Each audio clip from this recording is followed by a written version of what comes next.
देखिए 2022-23 के लिए हर विषय का सिलेबस आ चुका है, जिसमें से आज हम आपके साथ डिस्कस कर रहे हैं भौतिक विज्ञान कक्षा 12 फिजिक्स का सिलेबस डिस्कस कर रहे हैं।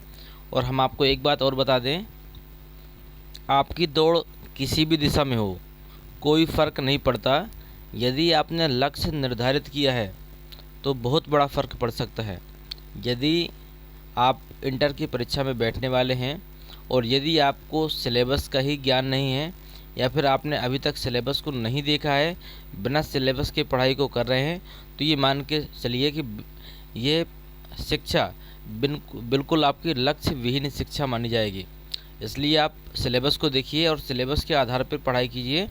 आने वाली परीक्षाओं में एक बेहतर अंक उसी बालक को या बालिका को प्राप्त होते हैं जिसकी शिक्षा उचित ढंग से और सही तरीके से और सही दिशा में की गई हो। तो बस यही चीज़ आपको देखनी है। इसमें ध्यान दीजिएगा कि कुछ काटा भी है, इसमें 30% सिलेबस इस वर्ष भी काटा गया है। 100 अंक का आपका पेपर होगा, जिसमें 70 अंकों का आपका रिटन होता है एक तरीके से। इसके अलावा 30 अंकों का आपका प्रयोगात्मक होगा। इसमें फिजिक्स में आपके 2 पार्ट हैं, खंड का और खंड खा। आपके स्थिर विद्युत की इससे आता है 8 नंबर का, धारा विद्युत इससे आता है 7 नंबर का, धारा का चुंबकीय प्रभाव तथा चुंबकत्व इससे आता है 8 नंबर का आपका, वैद्युत चुंबकीय प्रेरण तथा प्रतिरोधी धाराएं इससे 8 नंबर का, वैद्युत चुंबकीय तरंगें आपकी 4 नंबर का, प्रकाश की आपकी 13 नंबर की, द्रव्य और द्वैत प्रकृति आपके 6 नंबर की, परमाणु तथा नाभिक 8 नंबर का और इलेक्ट्रॉनिक युक्तियाँ आपकी 8 नंबर की। कुल मिला के 70 नंबर का आपका पेपर हो गया। क्या है सिलेबस में उसको देख लेते हैं। स्थिर विद्युतिकी में आपको क्या पढ़ना है? वैद्युत आवेश पढ़ना है, आवेश का संरक्षण पढ़ना है, कूलाम का नियम पढ़ना है, दो बिंदु के बीच के लगने वाला बल, बहुत आवेशों के बीच लगने वाला बल, अध्यारोपण का सिद्धांत, सतत आवेश और वितरण, ये आपका ही हो गया। इसके अतिरिक्त विद्युत क्षेत्र, विद्युत आवेश के कारण वैद्युत क्षेत्र,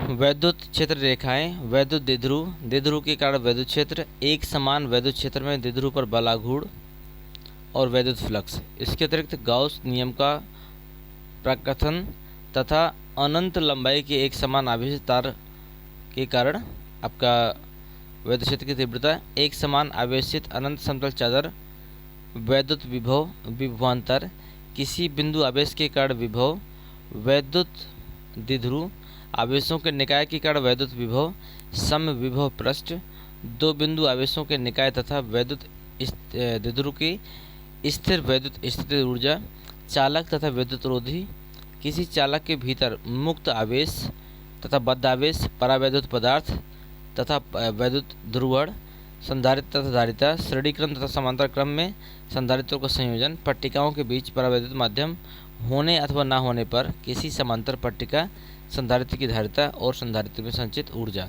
ये सारी चीज़ें आपकी स्थिर विद्युतिकी में आप लोग पढ़ेंगे। इसके बाद में विद्युत धारा, ये जो दूसरा खंड है, इसमें से आपका 7 नंबर का आना है। इसी प्रकार आप देख सकते हैं, इसका स्क्रीनशॉट ले लीजिएगा, ठीक है, बेहतर रहेगा आपको, और सारी चीज़ नोट भी कर लेना है। इसको आप पुश करके नोट कर सकते हैं। इसके अतिरिक्त खंड 3 से आपका विद्युत धारा तथा चुंबकीय प्रभाव, इससे आना है 8 नंबर का, ठीक है, ये आपका 8 नंबर का आएगा। इसको आप इस पुश करके इसको आप लिख सकते हैं क्या क्या आपको सिलेबस में है। चुंबकीय क्षेत्र की संकल्पना और टेस्ट का प्रयोग, बायोसेवर्ट नियम, धारावाही लूप में इसका अनुप्रयोग, ये सारी चीज़ें हो गई आपकी। खंड 4 वैद्युत चुंबकीय प्रेरण तथा प्रतिरोधी धाराएं में, ये सारी चीज़ें हैं। और इसी के जस्ट नीचे वैद्युत चुंबकीय तरंगें, ये आपका 8 और 4 नंबर का आना है। तो इसका आप फटाफट नोट कर लीजिए वीडियो को पुश करके। ये आपके सिलेबस में ये चीज़ें आपकी आने वाली हैं। प्रकाशिकी के अंतर्गत में कई सारी चीज़ें हैं। 13 नंबर की, मतलब सबसे बड़ा अगर स्कोर आपको मिलने जा रहा है तो वो प्रकाशिकी से ही मिलता है। इसमें प्रकाश का अपवर्तन, पूर्ण परावर्तन हो गया, पूर्ण आंतरिक परावर्तन, इसके अनुप्रयोग, प्रकाशिक तंतु, गोली पृष्ठों पर अपवर्तन, लेंस, पतले लेंसों का सूत्र, लेंस मेकर सूत्र, आवर्धन, लेंस की शक्ति, संपर्क में रखे पतले लेंसों का संयोजन, लेंस और दर्पण का संयोजन, प्रिज्म से होकर प्रकाश का अपवर्तन तथा परिक्षेपण। परिक्षेपण को हम लोग प्रिज्म से होकर जाने वाला प्रकाश जो होता है उसे हम कहते हैं वर्ण विक्षेपण भी कहते हैं। प्रकाशिक यंत्र मानव नेत्र प्रतिबिंब का बनना, समझन क्षमता, लेंसों द्वारा दृष्टि दोषों का संशोधन। ठीक है, इसके अंतर्गत निकट दृष्टि दोष, दूरदृष्टि दोष, जरा दृष्टि दोष और आवेदकता, ये चारों चीज़ें आपको पढ़नी है।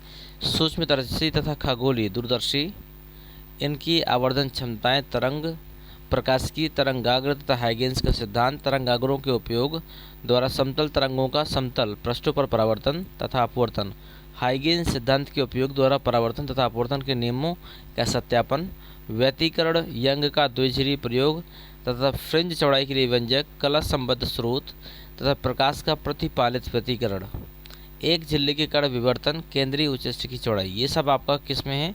प्रकाश के अंतर्गत है। ये 13 नंबर का आपका आएगा। इसी प्रकार विकिरणों, द्रव्य तथा विकिरणों की द्वैत प्रकृति, इसके अंतर्गत आप पढ़ेंगे विकिरणों की द्वैत प्रकृति, प्रकाश वैद्युत प्रभाव, हर्ट्ज तथा लेनार्ड प्रेक्षण, आइंस्टीन प्रकाश वैद्युत समीकरण, प्रकाश की कलात्मक प्रकृति, कणात्मक प्रकृति, द्रव्य तरंगें, कणों की तरंगात्मक प्रकृति, दे ब्रोगली संबंध, ये आप पढ़ेंगे। परमाणु तथा नाभिक में पढ़ेंगे अल्फा कण प्रकीर्णन प्रयोग, परमाणु का रदरफोर्ड मॉडल, बोर मॉडल, ऊर्जा स्तर, हाइड्रोजन स्पेक्ट्रम, नाभिक की संरचना एवं आकार, परमाणु द्रव्यमान, समस्थानिक, संभारिक, ये सारी चीज़ें आप इसके अंतर्गत पढ़ेंगे। इलेक्ट्रॉनिक युक्तियों में बहुत सारी चीज़ें हैं, आप देख लीजिएगा। ये था आपका 70 नंबर का सिलेबस जो आपका आने वाला है, और मुझे उम्मीद है कम से कम शब्दों में और हमने आपको जल्दी से जल्दी बताया। यदि आप इनको नोट करेंगे तो भी आपको आधे घंटे का समय लगने वाला है, इन नोट कर लीजिएगा। प्रयोगात्मक में देखिए, हालांकि प्रयोगात्मक आपके विद्यालय की तरफ से होते हैं, आजकल चलन है प्रयोगात्मक में विद्यालय में आपको सारी चीज़ें बता दी जाती हैं, इसलिए इसमें परेशान होने की ज़रूरत नहीं है आपको। फिर भी अगर जो लोग देखना चाहें तो देख सकते हैं क्या क्या चीज़ें आपकी आनी हैं, ये दिया गया है। प्रयोगात्मक परीक्षण में क्या क्या है? चल सूक्ष्मदर्शी द्वारा कांच के टुकड़े का अपवर्तन ज्ञात करना, समतल दर्पण तथा उत्तल दर्पण के किसी द्रव्य का अपवर्तनांक ज्ञात करना। इसी प्रकार तीसरा है अवतल दर्पण के प्रकरण में u के विभिन्न मानों के लिए v का मान ज्ञात करके अवतल दर्पण की फोकस दूरी ज्ञात करना। इस प्रकार आपके 21 प्रयोगात्मक हैं जो कि आपके तैयार करने हैं। खंड का से 14 हैं और इसके बाद में खंड खा से कुछ है आपके। इसके बाद में जो पाठ्यक्रम कटा है आप उसको भी देख लीजिए, क्योंकि कई बार क्या होता है कि हम बहुत सारी चीज़ें ऐसी पढ़ते रहते हैं जो लगातार पेपरों में नहीं आ रही हैं या फिर नहीं आना है, और कहीं ना कहीं हमारा समय बर्बाद होता है। देखिए, पढ़ना पूरा है, विस्तृत ज्ञान के लिए हमको पूरा पढ़ना होगा, लेकिन फिर भी विस्तृत ज्ञान के पहले हमें ये भी देखना कि बोर्ड परीक्षाओं में हमारा स्कोर सबसे आगे कैसे जाए। तो सबसे आगे तभी जाएगा जब हम सिलेबस को पूरी तरीके से कंप्लीट करेंगे। तो देखिए, इसमें पहला जो है जिसमें से कटा हुआ है वो क्या कटा देख लीजिएगा। एक समान आवेशित पतले खोखले या पतले खोखली गोली खोल की वैद्युत क्षेत्र की तीव्रता ज्ञात करनी है। इसके अलावा है कार्बन प्रतिरोधकों के लिए वर्ण कोड, प्रतिरोधकों का श्रेणी तथा पार्श्वक्रम संयोजन, और अध्याय 3 में है आपका विद्युत चुंबकीय द्विध्रुव के कारण इसकी अक्ष के अनुदेश तथा अक्ष के अभिलंबवत चुंबकीय क्षेत्र की तीव्रता। एक समान चुंबकीय क्षेत्र में चुंबकीय द्विध्रुव पर बलागुण चुंबकीय अवयव, अनुचुंबकीय, प्रतिचुंबकीय, लौहचुंबकीय पदार्थों उदाहरण सहित, ये सब चीज़ें आपकी कोर्स में नहीं है। देखिए, इसके स्क्रीनशॉट ले लीजिए और या फिर वीडियो को पुश करके आप लिख लीजिए, ये चीज़ें आपके कोर्स में नहीं है। इसके अतिरिक्त वैद्युत चुंबकीय प्रेरण तथा प्रतिरोधी धाराओं से शक्ति गुणांक तथा वाटहीन धारा को हटाया गया है, और वैद्युत चुंबकीय तरंगों से विस्थापन धारा की आवश्यकता ये हटा दी गई है। खंड खा से देखिए इतनी चीज़ें हटाई गई हैं। प्रकाशिकी में क्या क्या हटा है?